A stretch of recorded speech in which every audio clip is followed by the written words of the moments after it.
네, 귀한 찬양 감사합니다. 우리 한 번 더 뜨겁게 박수 부탁드리겠습니다. 감사합니다. 우리 옆에 분하고 같이 인사하겠습니다. 잘 오셨습니다. 예, 오늘 우리 사회선교회 뭐 이렇게 옷도 맞춰 입으시고, 예, 우리 기도도 잘하시고 성경공부도 또 아주 똑소리나게 잘하셨습니다. 예, 매일 하셔야 되겠네, 매주. 예, 감사합니다. 너무 잘하셨는데 박수 한번 뜨겁게 부탁드리겠습니다. 예, 우리 명절을 맞아가지고 우리 사회선교회 우리 헌신 예배로 드리는데, 이거 해야 되나 말아야 되나 고민이 많았는데 하길 잘했네요. 예, 애쓰셨습니다. 우리 한 번 더 옆에 뒤에 분하고 인사하겠습니다. 하나님의 복의 통로 되시기를 바랍니다.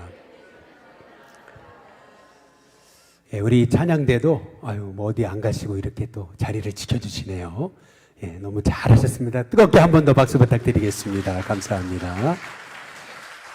예, 아까 우리 2부 예배 때 제대로 인사를 못했는데 우리 저 뒤에 우리 시온이가 부모님도 안 와 계시는데 이렇게 와 있어요. 예, 우리 그래도 인사할 때 뜨겁게 박수 한 번 더 드리겠습니다. 감사합니다. 예, 시온이한테 박수 치는 건데, 예, 알고 있죠? 예, 감사합니다. 예, 마지막으로 우리 옆에 뒤에 분하고 인사하겠습니다. 하나님의 복이 되시기를 바랍니다. 하나님은 항상 우리의 생각과 계획을 뛰어넘어서 일하시는 것 같습니다. 요셉 같은 경우를 보면 17살 때 하나님이 노예로 끌려가게 하시잖아요. 그것도 노예로 살면서 진짜 열심히 산 것 같아요. 보디발에게 인정받아가지고 실은 가정 총무가 되고, 어찌 보면은 제일 잘 나갈 때 하나님은 그를 감옥에 보내시는 거예요. 정말 감옥에 갔을 때 얼마나 절망스러웠을까요? 그런데 알고 보니까 그게 다 그 자신을 살리고 또 그 야곱의 가문을 살리고 또 애굽을 살리시려는 하나님의 놀라운 우리가 알지 못하는 계획이셨던 거죠. 항상 하나님의 일하시는 것은 우리의 생각을 뛰어넘는 것 같습니다. 그래서 우리는 항상 이렇게 고백해야 됩니다. 한번 따라해 보시죠. 하나님은 언제나 오르십니다. 하나님은 언제나 오르시다. 내 삶에 뜻밖의 일이 생겨도 하나님은 언제나 오르십니다. 뿐만 아니라 우리가 고백해야 되는 것은 여기에도, 이 사건에도 하나님의 계획이 있습니다. 이것이 우리가 정말 하나님을 신뢰한다면 우리가 해야 될 고백인 줄로 믿습니다. 언제나 하나님의 계획 앞에 내 생각과 내 판단은 제로가 돼야 되지 않나. 그래야 우리 하나님이 우리를 통해서 마음껏 일하시는 게 아닌가라고 하는 그런 생각을 갖습니다. 바울이 하나님의 인도에 따라서 유럽으로 선교를 온 거잖아요. 하나님의 인도를 따라왔다면 어려움이 없어야죠. 그런데 가는 곳마다 어려움이 있는 거예요. 그래서 아테네까지 왔다가 고린도까지 왔는데요. 이제는요, 고린도에 혼자 와가지고 먹고 살 길이 없잖아요. 그래서 천막회사에 취직하고, 그래서 거기서 천막 만드는 일을 한 거예요. 바울이요, 고린도에 와서는 풀타임 사역을 하지 못했습니다. 파트타임 사역을 한 거예요. 주중에는 일을 하고요, 돈 벌고 안식일에 가서 회당에 가서 복음 전한 거예요. 아니, 주님을 위해서 지금 2차 선교여행을 나왔다면 하나님이 먹을 거 다 책임져 주시고 그래가지고 마음껏 선교만 하게 하셔야 되는 거 아니에요? 그런데 이상하게도 고린도에 왔을 때는 바울이 일하지 않으면 먹고 살 수 없도록 그렇게 하나님께서 그의 삶을 어찌 보면은요, 선교사라기보다는 돈 버는 데 매여버린 그런 인생처럼 하나님이 그를 인도하셨던 거죠.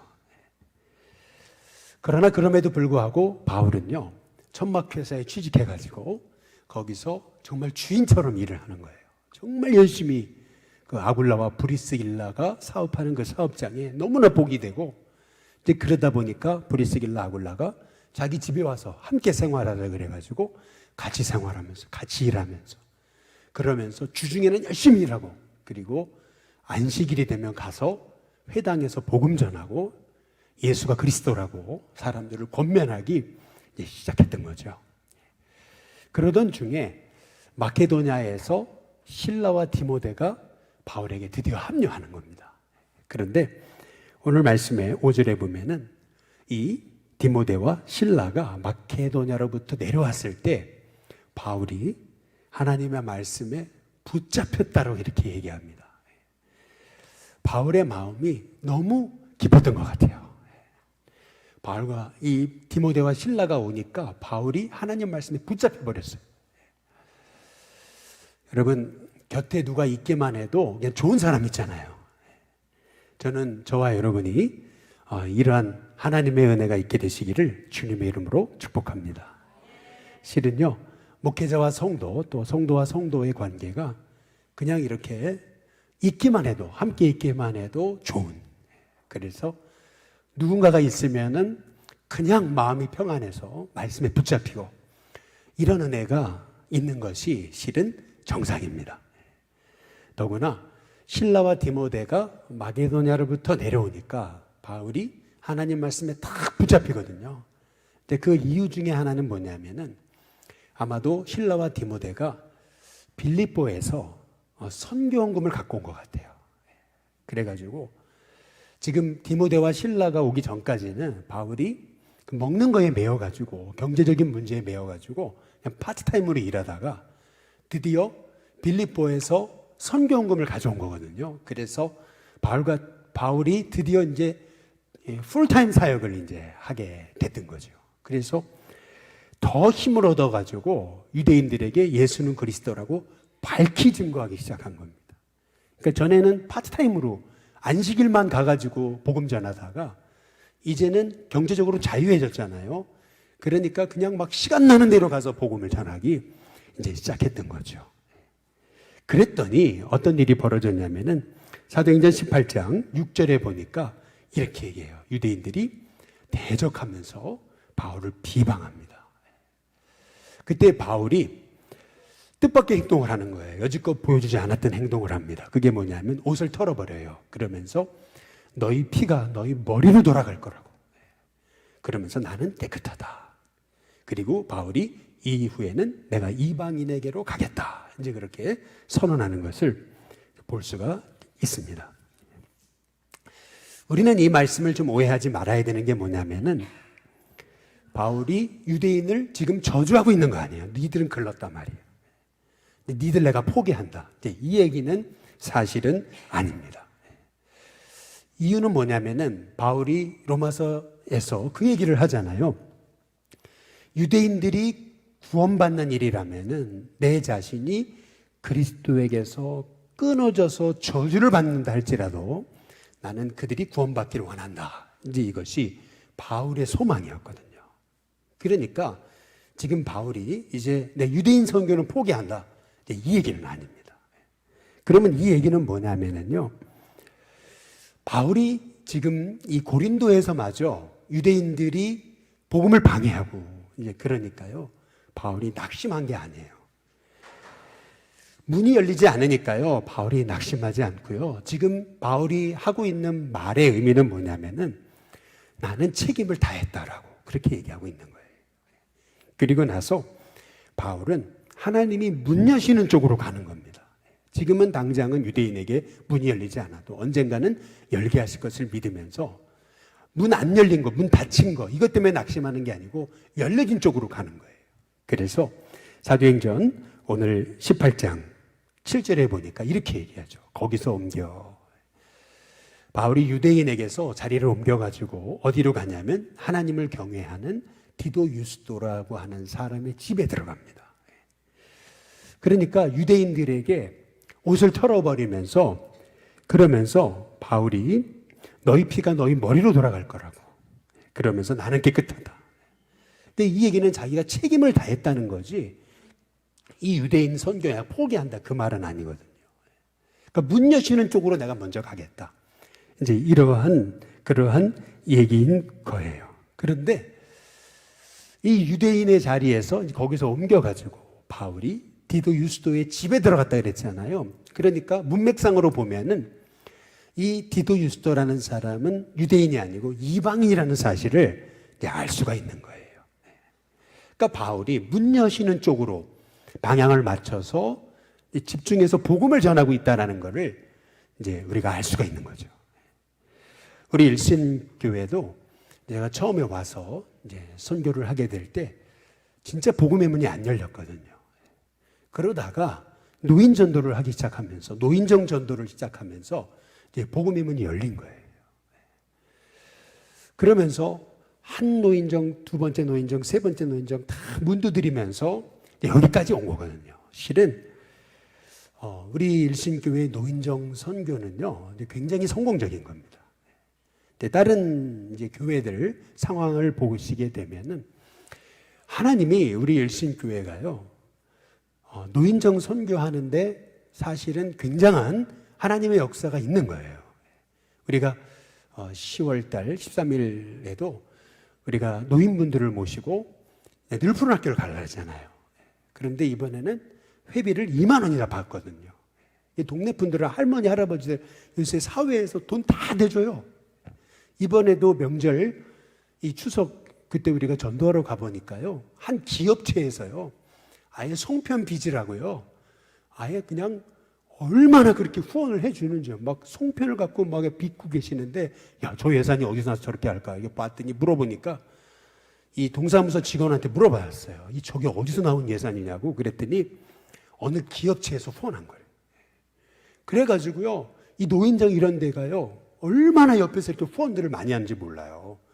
그런데 우리는 2만 원 내라 그러잖아요. 그런데도 버스로 2대 가거든요. 이게요, 사실 쉬운 거 아니에요. 요새 할머니, 할아버지들 다 그냥 다 해드리거든요. 그런데도 우리는 2만 원 받잖아요. 그런데도 동네 분들이 오셔가지고 서로 올라고 그러는 거는요, 그만큼 열심히 씨앗 뿌렸고, 뿐만 아니라 하나님이 우리가 노인전도 하는데 하나님이 기뻐하시는 것이라고 저는 분명히 믿습니다. 분명 아직 조금 주저하고 계시는 분들도 계속 두드리다 보면 그분들도 예수님 믿으실 거고 구원 받으실 거고 세례 받을 거고 또 귀한 하나님의 종들이 되게 될 줄로 믿습니다. 그런데 이제 우리 일신교회가 또 선교의 문을 열어야 되는 곳이 이제는 다음 세대인 거죠.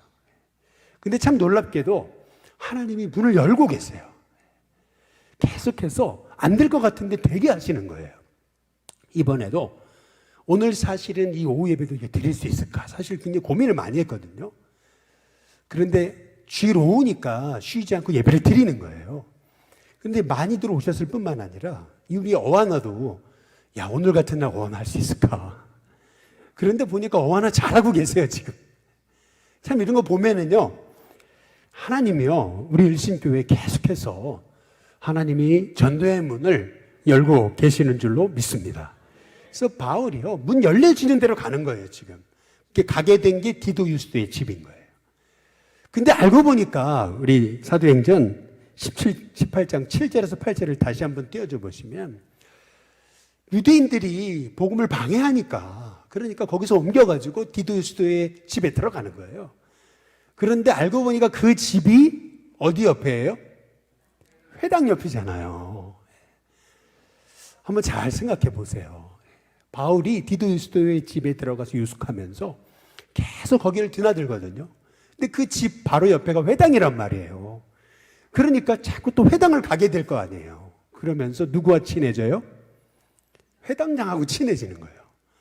그러니까 그리스보, 이 회당장 그리스보가 온 지방과 더불어 예수님을 믿는 거죠.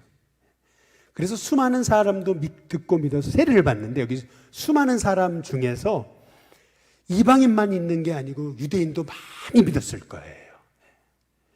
그러니까 다시 말해서 오늘 말씀에서 저는 기도 제목을 하나 이제 보게 되는 거예요. 그게 뭐냐면은요. 우리 일신교회 성도님들이 만남의 지경이 넓어질 수 있게 되기를 주님의 이름으로 축복합니다.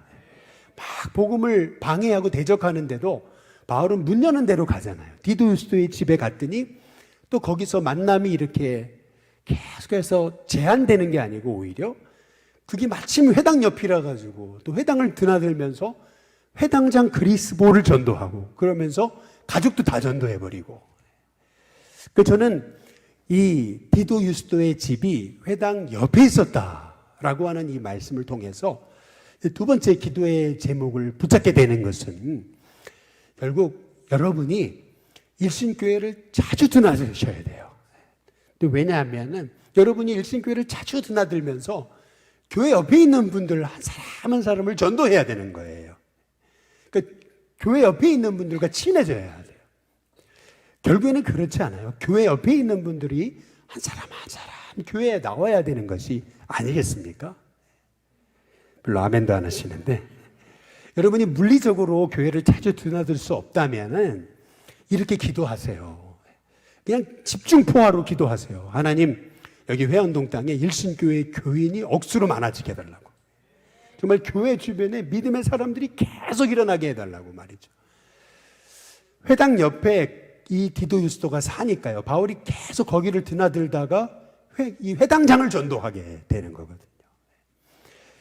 우리 일신교회도요, 결국에는 이 교회 주변에 있는 사람들을 계속 전도해 나가야 된다고 저는 분명히 믿습니다.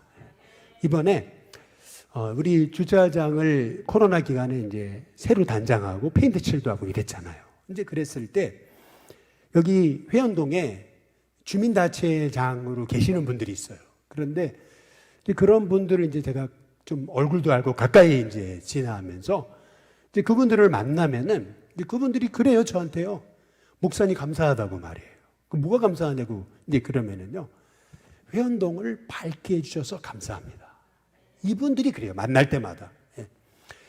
여러분, 사실은요, 교회 주변이 일신교회 때문에 밝아져야 되는 거예요. 그리고 일신교회 때문에 사람이 와야 되는 거고요. 그리고 일신교회 때문에 우발적인 범죄들이 사라져야 돼요. 아이들도 그렇고 여성들도 그렇고 밤에 이렇게 다니는 게 무섭지 않은 곳이 돼야 돼요, 사실은요. 교회가 딱 있는데도 막 옆에서 범죄가 일어나고 막 우범지대가 되고 이러면은요. 그러면 저는 이것은 우리 일신교회가 감당해야 될 사명을 감당하지 못하고 있다고 보는 거예요. 더 일신교회 주변이 더 이렇게 사람들이 오고, 그래서 일신교회 주변이 밝아지고, 그래서 동네 사람들이요, 일신교회 때문에 이 지역이 밝아졌다고, 여러분 그런 은혜가 있게 될 수 있게 되기를 주님의 이름으로 축복합니다. 그래서 저는 오늘 말씀을 묵상하다가 제가 참 은혜 받은 말씀은, 바울이 유대인에게 복음의 문이 막히잖아요. 그래서 내가 이제 거기서 옮겨가지고 내가 디도 유스도에게 간다 그래가지고, 그 이방인이거든요. 근데 그 사람한테 가가지고 그 집에 살면서 복음을 전하는데 마침 그 집이 회당 옆이잖아요. 그러니까 자꾸 회당을 들락날락하고 이러다 보면서 회당장하고 친해지게 되고, 그러면서 회당장을 전도하게 되고. 저는 이 모습을 보면서 일신교회 주변에 우리 교인들이 많아져야 된다고 보는 거예요. 물리적으로도 교회 주변에 교인들이 많이 포진해야 된다고 저는 보고 있는 거죠. 만약에 물리적으로 여러분이 교회 주변에 이사 올 수 없으시다면 여러분이 기도라도 일신교회 주변에 교인들이 많아지게 해달라고, 여러분 그렇게 기도할 수 있게 되시기를 주님의 이름으로 축복합니다. 이번에 우리 추석 명절 때 저한테 누가 카톡이 하나 왔거든요.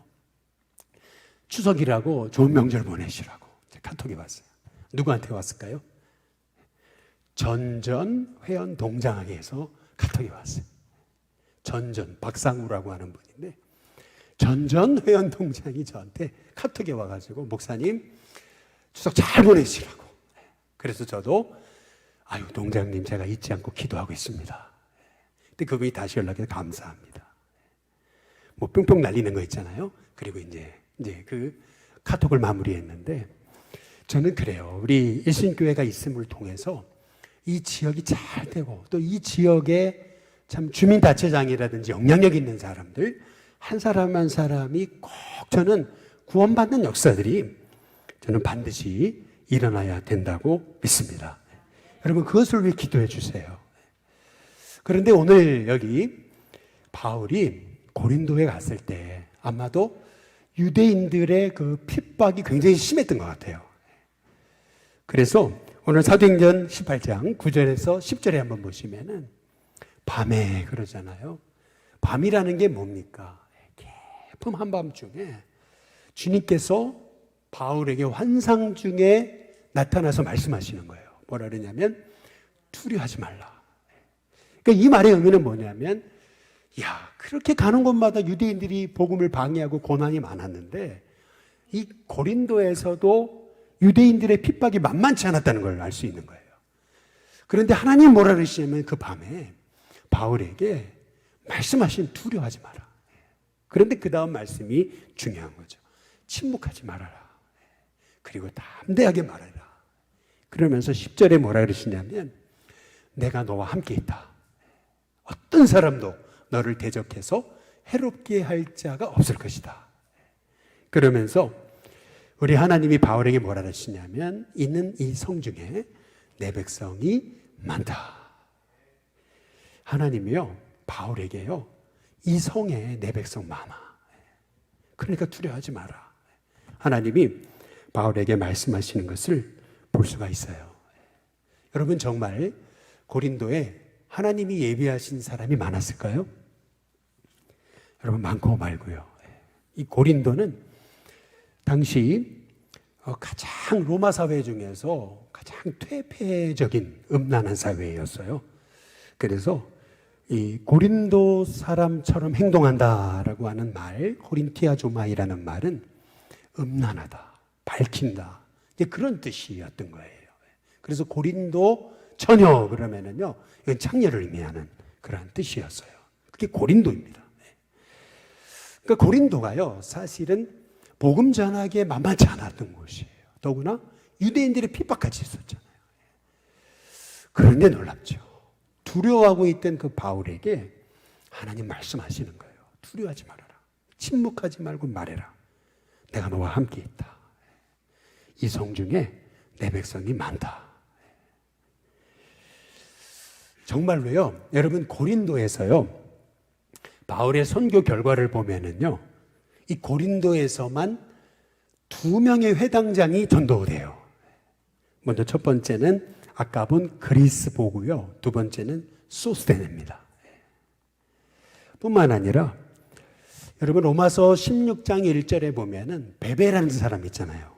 바울이 로마서 16장 1절에서 많은 사람을 청구하는데 첫 번째로 청구하는 여성. 그러니까 이게 순서라는 게 되게 중요해요. 첫 번째로 추천한다는 것은 이 베베라는 여성이 가장 훌륭한 사람 중에 하나였다는 걸 의미하는 거예요. 그 베베를 로마 16장 1절에서 이 그리스도 일꾼으로 추천하는데요. 이 베베가 실은 고린도 출신입니다. 이 갱그레아라고 하는 곳이 고린도에 인접한 항구였던 거예요. 뿐만 아니라 이 고린도에서 전도된 사람이 누구냐면은 로마서 16장 22절에 보면은 바울의 대서인, 바울의 눈이 나빴잖아요. 그래서 바울이 말하는 걸 늘 대서했던 사람이 있거든요. 더디오가요. 이게 고린도 사람입니다. 고린도에서 전도된 거예요. 뿐만 아니라 고린도의 재무관이라고 불렸던 에라스도, 이게 로마서 16장 23절에 나와요. 이 에라스도도 고린도 사람인 거예요. 로마서 16장 23절에 보면 구아도, 그리고 고린도전서 1장 11절에 보면은 글로에, 그리고 고린도서 1장 14절에 나오는 가이오, 그리고 스테바나, 부드나도, 아가이고, 그리고 아까 보신 그 이방인 디도 유스도까지. 그러니까 이 고린도에서요, 사실은요, 굉장히 많은 바울의 동역자들이 일어났어요. 아주 헌신적인 동역자들이 셀 수 없이 일어났던 것을 볼 수가 있는 거죠.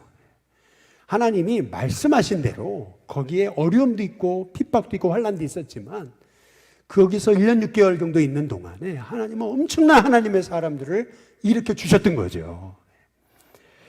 마찬가지라고 봐요. 여러분, 이 일신교회에도 하나님이 분명 이렇게 바울에게 고린도에서 내 백성이 많다 하신 것처럼 하나님이 하나님의 사람을 일으키시는 은혜를 주실 줄로 믿습니다. 그래서 우리가 해야 될 고백이 있는 거예요. 그게 뭐냐면 우리도 모르는 사이에 사람이 없다고 여기는 우리가 이렇게 얘기하잖아요. 근데 우리가 이제 말을 바꿔야 된다고 봐요. 여기에 예비된 사람이 많다. 여러분 이제 말을 바꿔야 돼요. 한번 따라해 보겠습니다. 예비된 사람이 많다. 예, 옆에 분한테 한번 인사해 보겠습니다. 사람이 많습니다. 한번 인사해 보겠습니다. 예, 우리가 이제 말을 바꿔야 돼요. 실은 이 고린도에서 있었던 사도행전 18장에 오늘 말씀 9절에서 10절의 말씀은 제가 일신교회에 처음 와가지고 새벽에 기도하다가 하나님께 받은 말씀이에요. 하나님이 일신교회에서 제가 뭐 해야 돼요? 어떻게 해야 돼요? 그때 하나님이 그때 제 머리에 딱 스쳐가는 말씀이 뭐였냐면 이 성 중에 내 백성이 많다. 그래서 찾아가지고 보니까 이게 사도행전 18장에 있는 말씀이더라고요. 이 성 중에 내 백성이 많다 말이죠. 이게 제가 일신교회 와가지고 새벽마다 기도할 때 하나님이 저에게 주신 음성이었어요. 바울도요, 처음에는요, 고린도에 왔을 때 혼자 왔잖아요. 그리고요, 바울이요, 파트타임으로 사역할 정도로 그는요, 경제적으로도 그렇고 많이 쪼달렸어요. 그런데 놀랍죠.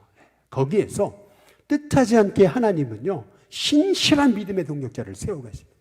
아굴라, 브리스길라 뿐만 아니라 디도유스도, 그리스보, 소스데네 하나님이 계속 사람들을 일으키시는데 놀랍게도 바울의 평생 동역자들 말이에요.